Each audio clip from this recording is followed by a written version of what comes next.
எவ்வளவு நேரம் பரவச நிலையில் ஜெபிக்கலாம்? கேட்போம். நீங்கள் விருப்பப்பட்ட கால அளவு பரவச நிலையில் ஜெபிக்கலாம். நீங்கள் 1 மணி நேரமோ அல்லது 3 மணி நேரமோ அல்லது அதற்கும் மேலாகவோ பரவச நிலையில் ஜெபிக்கலாம். அது உங்களை பொறுத்தது. நீங்கள் எவ்விடத்தில் இருந்தாலும் பரவச பேச்சு பேசி ஜெபிக்கலாம். நீங்கள் எவ்வளவு சத்தத்தோடு ஜெபிக்க வேண்டும் என்பதை நீங்களே தேர்ந்து கொள்ள வேண்டும். சத்தம் போட்டு ஜெபிக்க இயலாத சூழ்நிலையில் அமைதியாக ஜெபிக்கலாம். நீங்கள் பாடல் மூலமாகவும் பரவச நிலையில் ஜெபிக்கலாம்.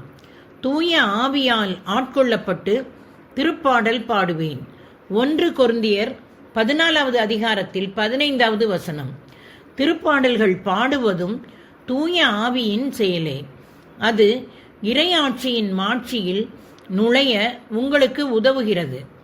நமக்கு அறியாத மொழியில் எழுதும் கொடை பரவச பேச்சின் மற்றொரு கொடையாகும். ஆனால் பல நேரங்களில் அவ்விதமாக எழுதியவர்க்கே அதை வாசிக்க தெரிவதில்லை. எனக்கு பெபிசன் என்ற சகோதரரை தெரியும். அவர் பல்வேறு இடங்களில் 101 மணி நேர ஜெபத்தை நடத்துவார்.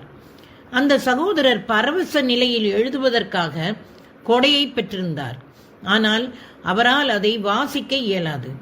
அவர் ஊழியத்தை முடித்து வந்த பிறகு தான் எழுதியவற்றை மொழிபெயர்க்க தெரிந்தவரிடம் கொடுத்தார். அதில் எதற்காக ஜெபிக்க வேண்டும் என்றும் ஊழியத்தை எவ்வாறு வழிநடத்த வேண்டும் என்றும் இருந்தது.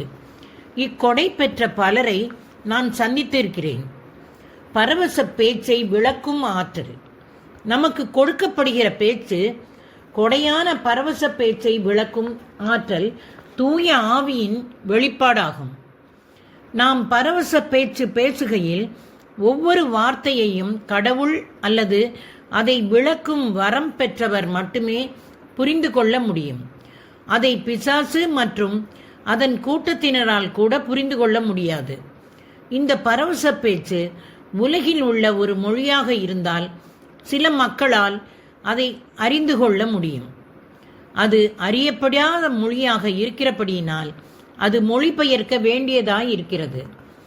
பரவச பேச்சு பேசுகிறவர் அதனை விளக்குவதற்கான ஆற்றலை பெற இறைவனிடம் வேண்டட்டும். 1 கொரிந்தியர் 14வது அதிகாரத்தில் 13வது வசனம். மொழிபெயர்க்கும் வல்லமை நம்முள் இருந்தால்தான் மொழிபெயர்க்க இயலும். தூய ஆவியினால் நம்முள் பரவச பேச்சினை விளக்கும் கொடை செயல்படுத்தப்படும் போது நாம் பேசியவற்றை நம்மால் விளக்க முடியும். இதன் மூலம் பெறப்படும் செய்தி ஆன்ம வாழ்வின் வளர்ச்சிக்கும் வழிகாட்டுதலுக்கும் பயன் தருகிறது. தொடர்வோமா நண்பர்களே?